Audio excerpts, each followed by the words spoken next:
Hello everyone, welcome to our 7th session of the course basic of stock market. हमने पिछले कुछ sessions में stock market की बहुत सारी इन्फॉर्मेशन डिस्कस की है। हमने ये भी समझा कि फिक्स इनकम सिक्योरिटी से आप कैसे एक रेगुलर इनकम अर्न कर सकते हो। अब हमारे आज के सेशन में मैं आपको समझाने वाला हूँ कि कैसे स्टॉक मार्केट में ये बहुत सारी कंपनियां कुछ कॉर्पोरेट एक्शंस करती है। Now what is corporate action? Corporate action एक ऐसी एक्टिविटी है जिसकी वजह से कंपनी में कोई मटेरियल चेंजेस हो रहे हैं, यानी कुछ इंपॉर्टेंट चेंजेस होने वाले हैं। ये चेंजेस उनके शेयर होल्डर, क्रेडिटर्स, डेटर्स जैसे बहुत सारी पार्टीज को अफेक्ट कर सकते हैं।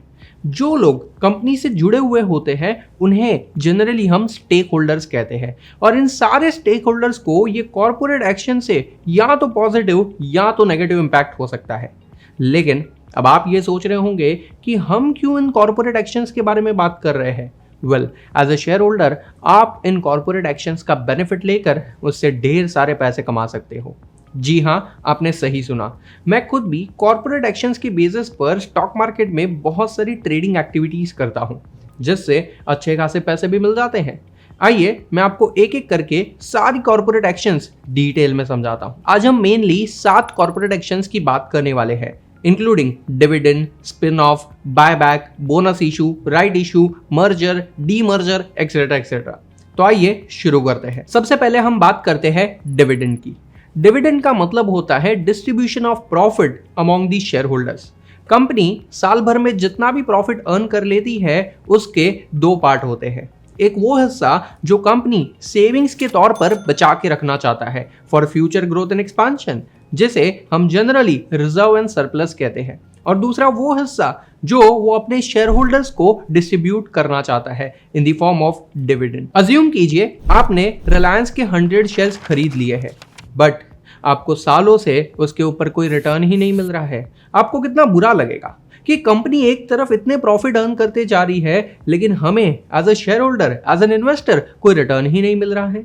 वेल, ऐसा ना हो इसीलिए शेयर होल्डर्स को खुश रखने के लिए कंपनी अपने प्रॉफिट का कुछ हिस्सा शेयर होल्डर्स को डिस्ट्रीब्यूट करती है, जिसे हम डिविडेंड कहते हैं। लेट्स से ये है XYZ लिमिटेड। ये कंपनी को अपने बिजनेस को ग्रो एंड एक्सपांड करने के लिए फंड्स की जरूरत थी, तब उसने पब्लिक से फंड रेज कर लिया थ्रू IPO। कंपनी ने IPO में शेयर होल्डर्स को शेयर इशू किए और उनसे फंड रेज कर लिए। इन पैसों से कंपनी ने अपने बिजनेस को ग्रो एंड एक्सपांड किया। अब इस बिजनेस में कंपनी हर साल एक अच्छा खासा प्रॉफिट अर्न करते जा रही है।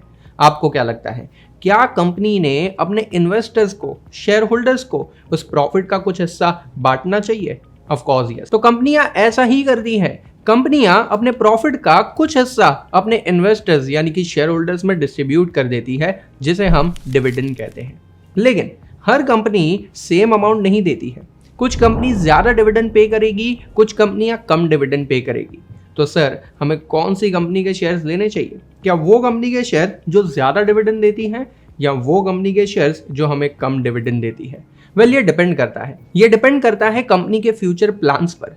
कंपनी का फ्यूचर प्लान क्या है, कंपनी फ्यूचर में अपने बिजनेस को कितना ग्रो एंड एक्सपांड कर सकता है, कौन सी ग्रोथ अपॉर्चुनिटीज कंपनी को दिख रही है, इन सारी चीजों पर। आइए एक एग्जांपल से समझाता हूं। मान लेते हैं टाटा मोटर्स। टाटा मोटर्स ने पूरे साल में 4000 करोड़ का प्रॉफिट कमाया है, लेकिन फिर भी कंपनी ने कोई डिविडेंड डिस्ट्रीब्यूट नहीं किया।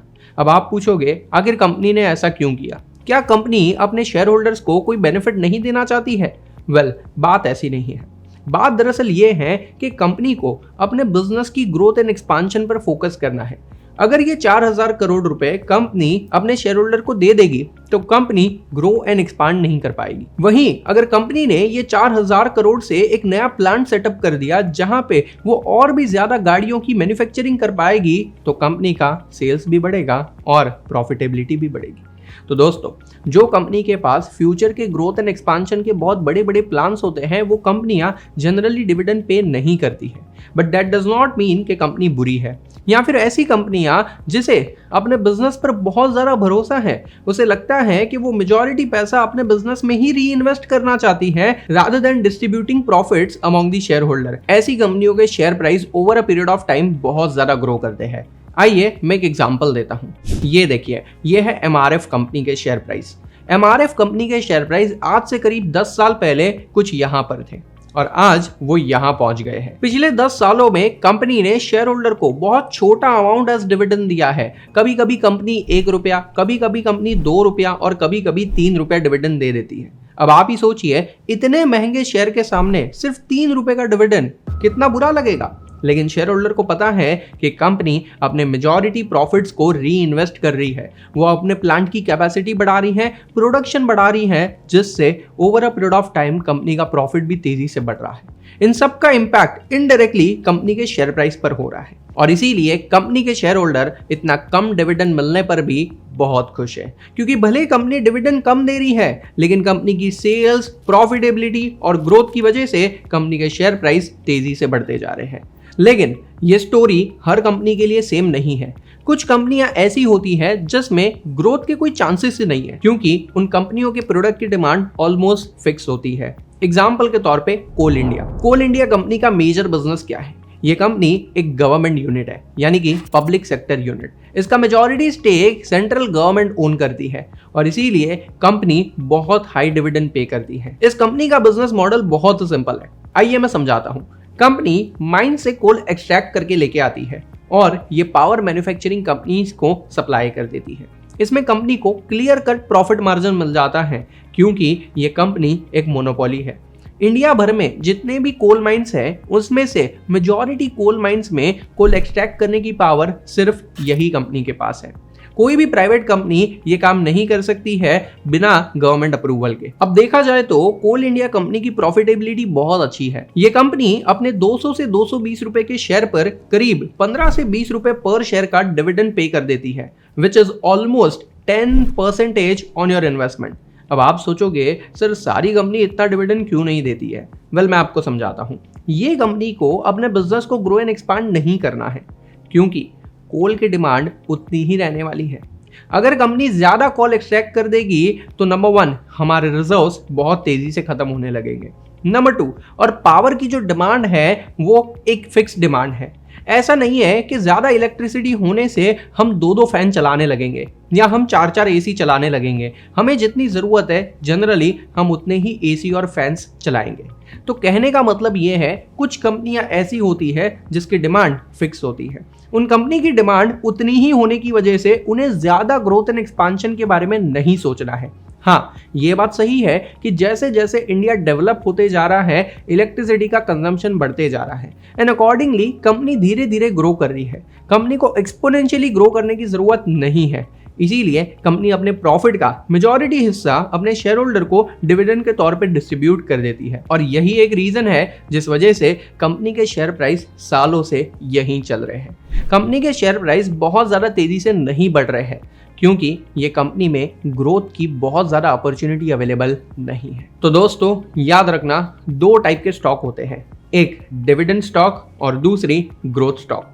डिविडेंड स्टॉक यानी वो स्टॉक जो कंपनियां हाई डिविडेंड पे करती है, लेकिन क्योंकि वो अपने प्रॉफिट का मेजॉरिटी हिस्सा अपने शेयर होल्डर को डिस्ट्रीब्यूट कर देती है in the form of dividend, उनके पास ग्रोथ की कोई ज्यादा अपॉर्चुनिटी अवेलेबल नहीं होती है। जबकि ग्रोथ स्टॉक जिन्हें अपने बिजनेस को ग्रो एंड एक्सपांड करना है, वो अपने प्रॉफिट का मेजॉरिटी हिस्सा अपने ही बिजनेस में री इन्वेस्ट करते हैं। They don't distribute dividend to the share holder, या फिर वो बहुत ही छोटा हिस्सा अपने शेयर होल्डर को एज डिविडेंड डिस्ट्रीब्यूट करते हैं। आइए अब बात करते हैं सेकंड कॉर्पोरेट एक्शन की, that is stock split.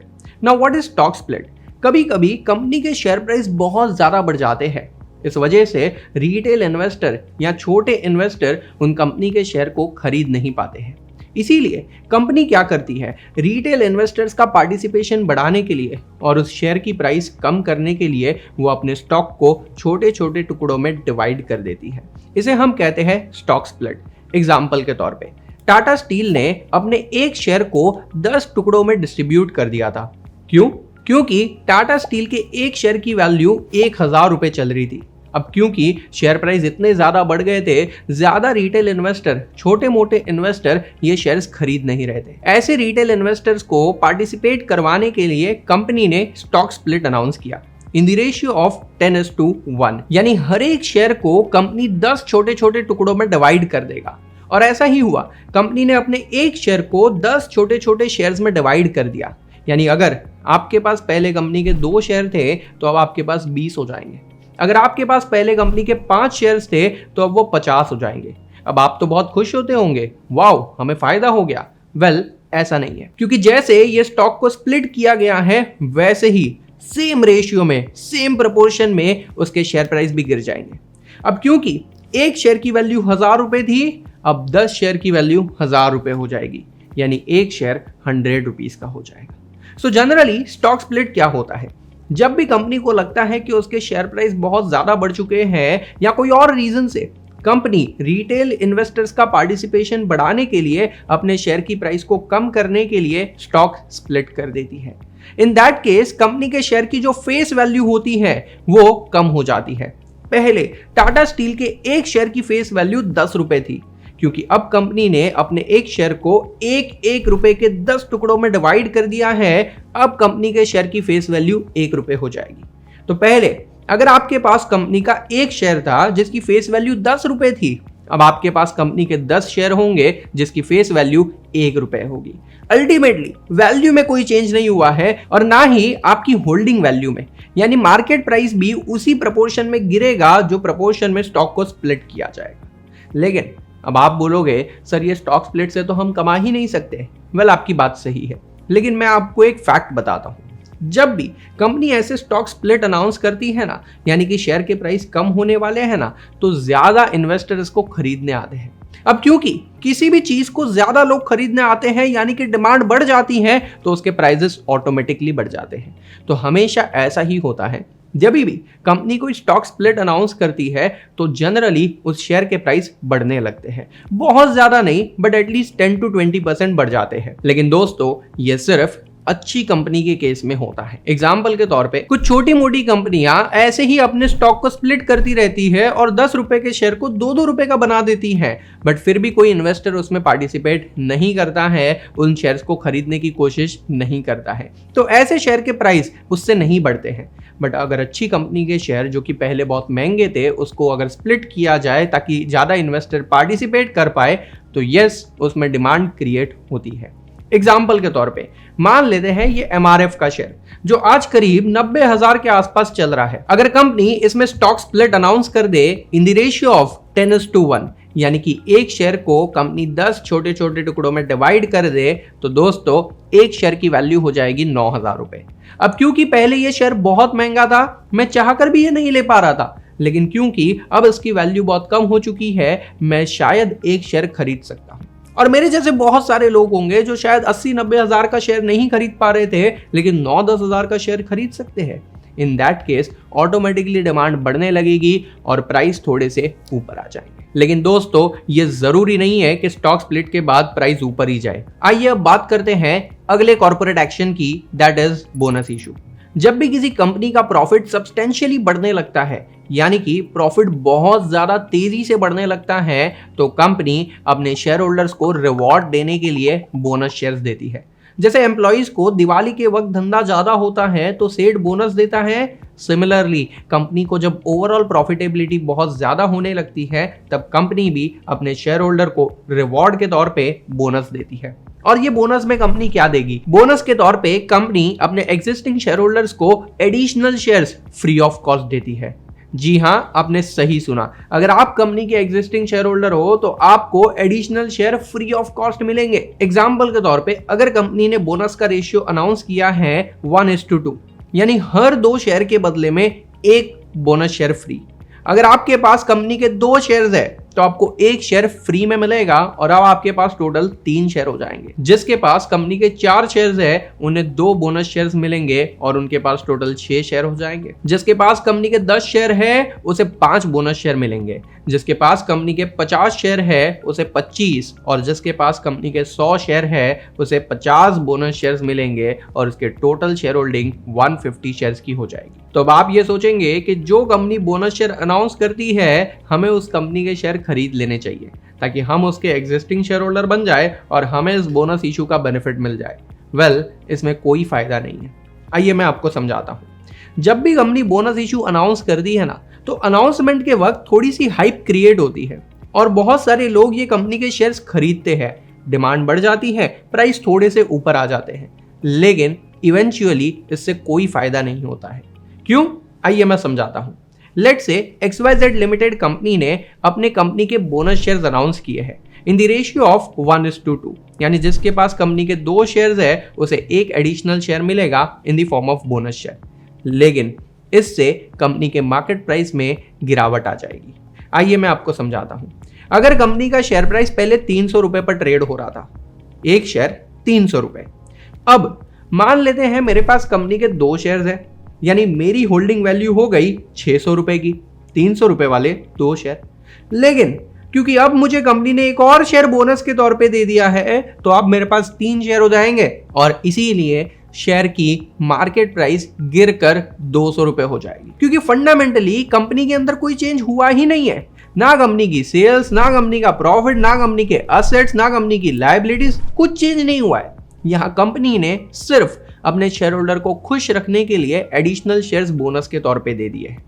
Company अपने रिजर्व एंड सरप्लस का एक हिस्सा निकालकर कैपिटल में कन्वर्ट कर देती है, इसी को हम बोनस इशू कहते हैं। बोनस इशू से सिर्फ आपके पास नंबर ऑफ शेयर्स बढ़ जाते हैं, लेकिन एक्चुअली में आपकी वैल्यू चेंज नहीं होती है, क्योंकि शेयर प्राइस सेम प्रपोर्शन से गिर जाते हैं। पहले मेरे पास 600 रुपए की वैल्यू वाले 2 शेयर्स थे, 300 रुपीज ईच। अभी भी मेरे पास 600 रुपए की होल्डिंग वैल्यू वाले 3 शेयर्स होंगे, 200 रुपीज ईच, क्योंकि बोनस इशू के बाद मार्केट प्राइस 300 रुपए से सीधे 200 पर आ जाएगा, but not on announcement date but on ex date. अब ये एक्स डेट क्या होती है, रिकॉर्ड डेट क्या होती है, ये मैं आपको आगे एक्सप्लेन करूंगा। अब बात करते हैं हमारी अगली कॉर्पोरेट एक्शन की, that is right issue.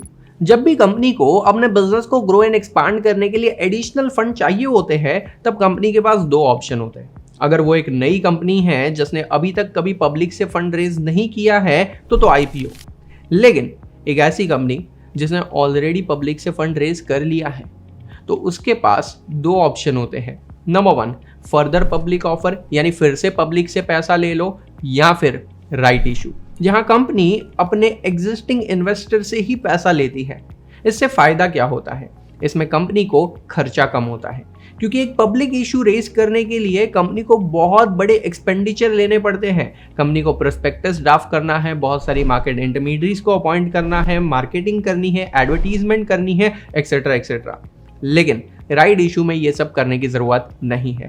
Company को सिर्फ एक लेटर ऑफ ऑफर देना है अपने सारे एग्जिस्टिंग इन्वेस्टर को। अब जो भी एग्जिस्टिंग इन्वेस्टर कंपनी में और शेयर्स लेना चाहेगा, वो ऑफर लेटर भर के दे देगा और कंपनी उसे एडिशनल शेयर्स दे देगी फॉर द मनी। लेकिन इसमें इन्वेस्टर का क्या फायदा? वेल, मैं आपको समझाता हूं।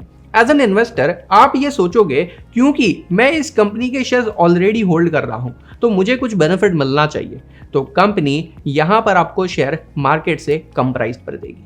आइए इसको एक एग्जांपल से समझते हैं। लेट्स से ये कंपनी को अपने ग्रोथ एंड एक्सपांशन के लिए फंडिंग चाहिए। ये कंपनी की शेयर प्राइस मार्केट में फिलहाल 150 रुपीज चल रही है।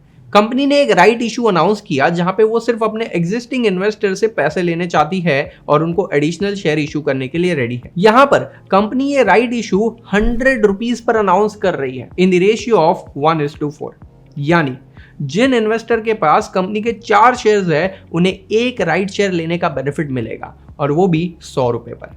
अज्यूम कर लेते हैं कि मेरे पास कंपनी के 4 शेयर्स है, जिसकी मार्केट वैल्यू 150 रुपए चल रही है। टोटल होल्डिंग वैल्यू है 600 रुपीज। ओके, इसमें कोई तकलीफ नहीं है। अब कंपनी ने मुझे ऑप्शन दिया है कि सर अगर आपको चाहिए तो हम आपको एक और शेयर दे सकते हैं 100 रुपए में। यार मैं तो ले लूंगा, मैं तो कंपनी को 100 रुपए दूंगा, बोलूंगा लाओ सर मेरे को शेयर दे दो, ये शेयर मैं मार्केट में जाके बेच दूंगा एंड आई विल मेक ₹50 का स्ट्रेट अवे प्रॉफिट। तो दोस्तों, राइट इशू में आपको यही बेनिफिट मिलता है। कंपनी राइट इशू में अपने शेयर्स को मार्केट प्राइस से कम में इशू करती है और इसका बेनिफिट आप ले सकते हो। लेकिन ये जरूरी नहीं है कि सारे इन्वेस्टर राइट इशू में कंपनी से एडिशनल शेयर्स खरीदे। कुछ लोग बोल सकते हैं कि सर हमें कंपनी के एडिशनल शेयर्स नहीं खरीदने हैं, हमारे पास पैसे नहीं हैं। ऐसा हो सकता है। अज्यूम करो ये चारों इन्वेस्टर को कंपनी ने राइट इशू का बेनिफिट दिया था, ये कंपनी के एग्जिस्टिंग शेयर होल्डर थे, लेकिन सिर्फ ये 3 लोगों ने कंपनी को पैसे दिए और कंपनी ने उसके बदले में उन्हें शेयर्स दे दिए। और चौथे इन्वेस्टर को नहीं चाहिए एडिशनल शेयर, दैट्स ओके, क्योंकि ये कंपलसरी नहीं है। It is right issue whereby you get the rights to purchase the shares but not the obligation. यानी आपके पास ये हक है, अगर आपको चाहिए तो आप ये शेयर खरीद सकते हो, लेकिन अगर नहीं चाहिए तो आप गिव अप भी कर सकते हो। लेकिन ये केस में कंपनी को एक तकलीफ होती है। कंपनी ने सोचा था कि मेरे को 1000 करोड़ रुपए मिलेंगे, लेकिन कुछ इन्वेस्टर्स ने ये राइट इशू में पार्टिसिपेट ही नहीं किया।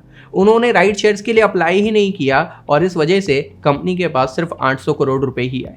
तो कंपनी क्या कर सकती है, मैं आपको समझाता हूं। ऐसे केस में अगर कंपनी के दूसरे एग्जिस्टिंग इन्वेस्टर्स एडिशनल शेयर्स लेना चाहते हैं, यानी उनके पास जितने राइट्स है उससे ज्यादा शेयर्स खरीदना चाहते हैं, तो भी कंपनी ये अलाउड कर देती है। एग्जाम्पल के तौर पे, भले मेरे पास सिर्फ एक शेयर खरीदने का राइट था, अगर मैंने 2 शेयर के लिए अप्लाई किया होता तो कंपनी मुझे दे देती, क्योंकि बाकी लोग तो खरीद ही नहीं रहे।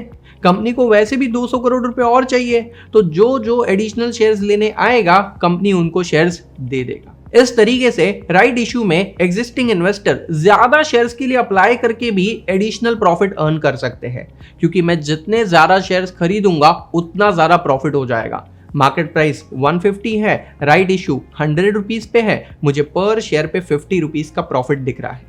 एक शेयर खरीदूंगा तो 50 रुपए, 2 शेयर खरीदूंगा तो 100 रुपए, और अगर मैंने 100 शेयर खरीद लिए तो मुझे सीधे 5000 का प्रॉफिट हो जाएगा।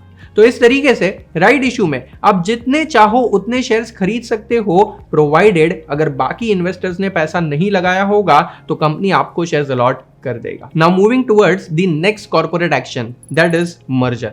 मर्जर यानी 2 कंपनी का मिलाप। कभी कभी ऐसा होता है कि एक छोटी कंपनी जो कि लॉस मेकिंग कंपनी हो चुकी है, उसका बिजनेस ग्रो नहीं हो रहा है, उल्टा उसका बिजनेस डूबते जा रहा है। तब एक बड़ी कंपनी आती है और उसे एक्वायर करने के लिए रेडी हो जाती है, तो ये छोटी कंपनी बड़ी कंपनी में मर्ज हो जाती है। लेकिन सर यहाँ पे फायदा क्या है? वेल, मैं आपको एक एक करके समझाता हूँ। अगर वो छोटी कंपनी बंद हो जाती तो उसकी सारी मशीनरी, उनके सारे असेट्स भंगार के भाव में बेचने पड़ते, स्क्रैप हो जाते। लेकिन क्योंकि ये छोटी कंपनी अब वो बड़ी कंपनी में मर्ज हो जाएगी, तो बड़ी कंपनी अपनी प्रोडक्शन कैपेसिटी को बढ़ा सकती है, वो सेम मशीनरी, सेम असेट्स को यूटिलाइज कर सकती है। इवन उन एम्प्लॉयज को जॉब से हाथ भी नहीं धोना पड़ेगा। तो इन सारे रीजंस की वजह से गवर्नमेंट भी मर्जर्स एंड एक्विजिशन को बहुत ज़्यादा प्रमोट करती है। यानी एक लॉस मेकिंग कंपनी को बंद होने से बेटर है किसी प्रॉफिटेबल कंपनी के साथ मर्ज कर दिया जाए। लेकिन सर, ये तो कंपनियों का फायदा हो गया, इसमें शेयर होल्डर का क्या फायदा है? शेयर होल्डर का फायदा बहुत सिंपल है। अगर कोई छोटी कंपनी बड़ी कंपनी में मर्ज हो जाती है तो इन छोटी कंपनी के शेयर होल्डर्स को अब बड़ी कंपनी के शेयर्स दे दिए जाएंगे इन अ प्री डिटरमाइंड प्रपोर्शन। ये डिपेंड करता है उस कंपनी की वैल्यूएशन पर, और उस वैल्यूएशन के बेसिस पर आपको उस बड़ी कंपनी के शेयर्स अलॉट कर दिए जाएंगे। आइए इसको एक एग्जांपल से समझते हैं। कुछ सालों पहले भूषण स्टील नाम की एक कंपनी थी जो कि स्टील मैन्युफैक्चरिंग कंपनी थी, लेकिन कंपनी को कंटिन्यूअस लॉसेस हो रहे थे। कंपनी ने बहुत सारी लोन ली हुई थी जिसका इंटरेस्ट पे कर करके कंपनी ऑलमोस्ट लॉस में चली गई थी। अब कंपनी के बहुत सारे असेट्स, कंपनी की बहुत सारी plant and machinery and even company के एम्प्लॉयज, ये सब डरे हुए थे कि अगर ये कंपनी बंद हो जाएगी तो सारे असेट्स भंगार के भाव में बिक जाएंगे और सारे एम्प्लॉयज की जॉब चली जाएगी। तब गवर्नमेंट ने एक इनिशिएटिव लिया। गवर्नमेंट ने कहा कि अगर कोई कंपनी है, अगर कोई बड़ी स्टील मैन्युफैक्चरिंग कंपनी है जो कि भूषण स्टील को एक्वायर करना चाहती है, तो हम ये एक्विजिशन को अप्रूवल देने के लिए रेडी है। तब बहुत सारी कंपनीज आगे आई कि हाँ यार, हम भी इस कंपनी को टेक ओवर करना चाहते हैं, क्योंकि जब ये कंपनी को हम खरीद लेंगे तो इनके असेट्स, इनके प्लांट एंड मशीनरी और इनके एम्प्लॉयज हमारी प्रोडक्शन कैपेसिटी बढ़ाने के लिए काम आ सकते हैं। तभी टाटा स्टील, जो कि इंडिया की लीडिंग स्टील मैन्युफैक्चरिंग कंपनी है, इसने भूषण स्टील को एक्वायर करने का प्रपोजल दिया और ये प्रपोजल अप्रूव भी हो गया। तो टाटा स्टील ने इस कंपनी को पूरी तरीके से एक्वायर कर लिया। कंपनी के असेट्स, कंपनी की plant and machinery and even company के एम्प्लॉयज को भी काम पे रख लिया। इस तरीके से ये कंपनी जो लॉस मेकिंग कंपनी थी उसको टाटा स्टील ने खरीद लिया और अपनी प्रोडक्शन कैपेसिटी बढ़ा दी। यहाँ ये सारे असेट्स जो कि भंगार के भाव में बिकने वाले थे वो बच गए और ये सारे एम्प्लॉयज जिनकी जॉब जाने वाली थी वो भी बच गए। लेकिन इन्वेस्टर का क्या हुआ? वेल, भूषण स्टील के इन्वेस्टर यानी कि शेयर होल्डर जिनके पास भूषण स्टील के शेयर्स थे, उन सबको टाटा स्टील ने अपने शेयर्स अलॉट कर दिए। तब टाटा स्टील का शेयर प्राइस करीब 1500 रुपए चल रहा था और भूषण स्टील का शेयर प्राइस करीब 100 रुपए चल रहा था। तो कंपनी ने जैसे ही इस कंपनी को एक्वायर कर लिया, उन सारे शेयर होल्डर को अपने शेयर्स देने के लिए एक रेशियो डिटरमाइन किया। That ratio was somewhere around 15:1, यानी जिस किसी के पास भी भूषण स्टील के 15 शेयर्स होंगे उसे टाटा स्टील का एक शेयर मिलेगा। जिसके पास भूषण स्टील के 30 शेयर्स होंगे उसे टाटा स्टील के 2 शेयर्स मिलेंगे। जिस किसी के पास भी भूषण स्टील के 45 शेयर्स होंगे उन्हें टाटा स्टील के 3 शेयर्स मिलेंगे एंड सो ऑन। यहाँ ओवरऑल किसी को कोई लॉस नहीं हुआ, क्योंकि भले आपको नंबर ऑफ शेयर्स कम मिल रहे हैं लेकिन उसकी वैल्यू उतनी ही है। पहले आपके पास भूषण स्टील के 15 शेयर थे, जहां हर एक शेयर की वैल्यू सिर्फ 100 रुपए थी, तो आपकी टोटल होल्डिंग वैल्यू 1500 रुपए की थी। अब आपके पास टाटा स्टील का सिर्फ एक शेयर भले है लेकिन उसकी वैल्यू ही 1500 रुपए है। तो इस तरीके से मर्जर के थ्रू कोई भी बड़ी कंपनी छोटी कंपनी को एक्वायर कर लेती है और उनके शेयर होल्डर को अपनी कंपनी के शेयर्स अलॉट कर देती है। Next important corporate action is demerger, which is also called as spin off. जब एक कंपनी का बिजनेस बहुत ज्यादा बड़ा हो जाता है, कंपनी अपने बिजनेस को डाइवर्सिफाई करने लगती है and over a period of time company अपने बिजनेस की एक सेगमेंट को अलग कर देना चाहती है। अब ये बिजनेस की सेगमेंट को अलग करने से एक अलग वैल्यू क्रिएट होती है, क्योंकि ये बिजनेस इतना बड़ा बन गया है, इसे अब सेपरेट बिजनेस के तौर पे रन करना ही ज्यादा बेटर माना जाता है। तो कंपनी अपने बिजनेस के उस हिस्से को अलग कर देती है, इसे हम डीमर्जर कहते हैं। जैसे मर्जर में 2 कंपनियां एक हो जाती हैं, डीमर्जर में एक कंपनी में से 2 अलग अलग टुकड़े बन जाते हैं और यहां कंपनी के एग्जिस्टिंग इन्वेस्टर्स को ये डीमर्ज कंपनी के शेयर्स भी दिए जाते हैं। एग्जाम्पल के तौर पे लेट्स से ये है एबीसी लिमिटेड। पहले ये सारे इन्वेस्टर्स के पास सिर्फ एबीसी लिमिटेड के शेयर्स ही थे, लेकिन अब कंपनी ने अपना एक टुकड़ा अलग कर दिया है जिसका नाम दे दिया है डी लिमिटेड। तो अब ये एग्जिस्टिंग इन्वेस्टर्स को ये डी लिमिटेड का भी एक और शेयर दिया जाएगा, लेकिन ओवरऑल देखा जाए तो यहाँ पे शेयर होल्डर को कोई एडिशनल बेनिफिट नहीं होता है, क्योंकि जब आप इस एंटिटी को डीमर्ज करोगे तब आपके शेयर की वैल्यू ऑटोमेटिकली कम हो जाएगी। एग्जाम्पल के तौर पे पहले ये एबीसी लिमिटेड के शेयर की प्राइस 100 रुपीज पर शेयर थी, लेकिन क्योंकि इन्होंने इस बिजनेस को अलग कर दिया, अब शेयर का वैल्यू गिर के 75 रुपीज हो गया है और ये जो डीमर्ज एंटिटी है डी लिमिटेड, इसके शेयर की वैल्यू 25 रुपए हो जाएगी। तो अब आपके पास 2 शेयर हो गए, एक एबीसी लिमिटेड का जिसकी वैल्यू 75 रुपीज है और दूसरा डी लिमिटेड का जिसकी वैल्यू 25 रुपीज है। तो इन टोटल देखा जाए तो आपके पास वही 100 रुपीज की वैल्यू है, लेकिन डी मर्जर से एक बेनिफिट जरूर होता है, आप चाहो तो ये डी लिमिटेड के शेयर्स को अलग से बेच सकते हो और एबीसी लिमिटेड के शेयर को अलग से बेच सकते हो। अब आते हैं हमारे आखिरी इंपॉर्टेंट कॉर्पोरेट एक्शन पर, दैट इज बायबैक। बायबैक का मतलब है कंपनी अपने ही शेयर मार्केट से खरीद लेती है। लेकिन सर, कंपनी अपने शेयर मार्केट में इशू करती है ना, खरीदती क्यों है? वेल, मैं आपको समझाता हूं। जब कंपनी को शुरू में पैसों की जरूरत थी बिजनेस को ग्रो एंड एक्सपांड करने के लिए, तो कंपनी ने आपको शेयर दिए और आपसे पैसे ले लिए, यानी कि आप कंपनी के ओनर बन गए और कंपनी ने आपसे पैसे ले लिए। लेकिन over a period of time अब कंपनी के पास बहुत पैसे हैं, कंपनी सोच रही है इन पैसों का मैं करूं क्या, बेटर है मैं मेरे शेयर होल्डर्स को बेनिफिट दे देती हूं। और कंपनी आपको बेनिफिट देने के लिए आपसे ये शेयर खरीदना चाहती है और वो भी higher than market price. Example के तौर पे मान लो ये कंपनी जिसका प्रॉफिट बहुत तेजी से बढ़ रहा था, कंपनी के पास अब बहुत सारे पैसे पड़े हुए हैं और कंपनी को इन पैसों की कोई जरूरत ही नहीं है। तो कंपनी क्या करेगी? कंपनी बायबैक अनाउंस करेगी। इस कंपनी का मार्केट में शेयर प्राइस चल रहा है 150 रुपीज, लेकिन कंपनी ने बायबैक अनाउंस किया है 250 रुपीज पे। यानी जो लोग अपने शेयर कंपनी को वापस दे देना चाहते हैं, दे दो, कंपनी आपको 250 रुपए देगी। इससे आपको 100 रुपीज का बेनिफिट हो जाएगा।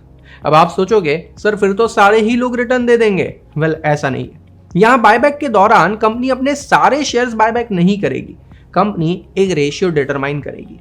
लेट्स से कंपनी अपने टोटल शेयर्स का सिर्फ 5% बायबैक करना चाहती है, यानी जिसके पास कंपनी के 100 शेयर्स होंगे, कंपनी उससे सिर्फ 5 शेयर बायबैक करेगी, क्योंकि कंपनी के पास उतना ही पैसा है और कंपनी उतना ही बायबैक करना चाहता है। तो इस तरीके से आप बायबैक के दौरान वो 5 शेयर कंपनी को दे सकते हो, जिसकी मार्केट वैल्यू भले 150 रुपए है, लेकिन कंपनी आपको 250 रुपए दे सकती है, यानी आपको पर शेयर 100 रुपीज का एडिशनल बेनिफिट हो जाएगा। कुछ समय पहले टीसीएस ने भी अपना बायबैक रोल आउट किया था, जहां कंपनी का शेयर प्राइस करीब 3500 चल रहा था और कंपनी ने 4500 पे अपना बायबैक किया था।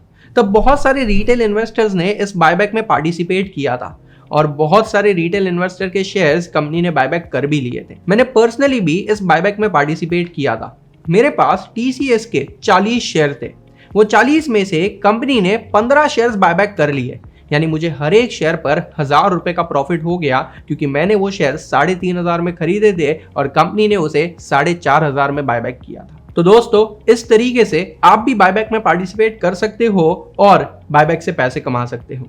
लेकिन याद रखना, कंपनी सारे शेयर बायबैक नहीं करेगी, बाकी के शेयर या तो आपको होल्ड करने पड़ेंगे या फिर मार्केट में बेचने पड़ेंगे। तो ये थी कंपनी की कुछ मेजर कॉर्पोरेट एक्शंस जो कि स्टॉक मार्केट में चलती रहती है और इससे ढेर सारे इन्वेस्टर पैसे कमाते भी है। अगर आपको भी इस कॉर्पोरेट एक्शन से पैसे कमाने हैं तो पहले आपने उसकी पूरी रिसर्च करनी चाहिए, उसके बाद ही आपने इस कॉर्पोरेट एक्शन का बेनिफिट लेना चाहिए। लेकिन ये कॉर्पोरेट एक्शन कब होगी, कैसे होगी और क्या प्रपोर्शन में होगी, ये हमें कहां से पता चलेगा? मैं आपको समझाता हूं। जब भी company dividend, bonus, buyback, merger, demerger, कोई भी कॉर्पोरेट एक्शन अनाउंस करती है तो कंपनी एक रिकॉर्ड डेट देती है। रिकॉर्ड डेट यानी वो डेट जिस दिन पे शेयर होल्डर को ये बेनिफिट देने के लिए एलिजिबल माना जाएगा। एग्जाम्पल के तौर पे अगर किसी कंपनी ने 25 मार्च एज रिकॉर्ड डेट अनाउंस की है फॉर डिविडेंड, तो जो भी शेयर होल्डर के अकाउंट में 25 तारीख को वो शेयर्स होंगे, सिर्फ उन्हीं को ये डिविडेंड का बेनिफिट मिलेगा। एग्जाम्पल, मैंने ये शेयर्स 22 तारीख को खरीदे हैं, फिर भी मुझे डिविडेंड मिल जाएगा। मैंने वो शेयर 15 तारीख को खरीदे हैं, फिर भी मुझे वो डिविडेंड मिल जाएगा। लेकिन अगर मैं पिछले 3 सालों से ये शेयर होल्ड कर रहा था, मैंने 22 तारीख को शेयर बेच दिए हैं, तो मुझे इसका बेनिफिट नहीं मिलेगा क्योंकि 25 तारीख को ये शेयर मेरे अकाउंट में होंगे ही नहीं। फिलहाल इंडिया में जो सेटलमेंट सिस्टम चल रही है दैट इज T+1, यानी जो दिन पे आप ट्रेड करते हो उसके दूसरे दिन आपके अकाउंट में शेयर आते हैं।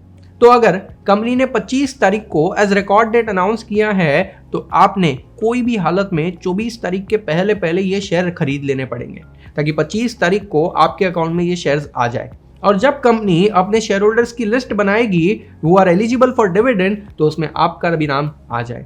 For bonus issue, for stock split, for merger, for any corporate action, company इसी तरीके से एक रिकॉर्ड डेट अनाउंस करती है और जो इन्वेस्टर का नाम उस रिकॉर्ड डेट को कंपनी की लिस्ट में आता है, सिर्फ उन्हीं को उस कॉर्पोरेट एक्शन का बेनिफिट मिलता है। कंपनी अपनी इस रिकॉर्ड डेट को करीब 15-20 दिन पहले ही अनाउंस कर देती है, जिसकी अनाउंसमेंट आपको कंपनी की वेबसाइट पर या फिर बॉम्बे स्टॉक एक्सचेंज या नेशनल स्टॉक एक्सचेंज की वेबसाइट पर भी मिल जाएगा। अगर आप ऐसे ही और भी इंटरेस्टिंग वीडियोस देखना चाहते हो तो हमारी चैनल को आज ही सब्सक्राइब करें और स्टॉक मार्केट की एडिशनल नॉलेज के लिए हमारी टेलीग्राम चैनल को जरूर सब्सक्राइब करें। इसके लिंक आपको डिस्क्रिप्शन में मिल जाएगी। वीडियो अच्छी लगी हो तो लाइक करें और ज्यादा से ज्यादा लोगों तक ये वीडियो को शेयर करें ताकि उन्हें भी स्टॉक मार्केट की ओवरऑल नॉलेज मिल पाए। Thank you so much. जय हिंद।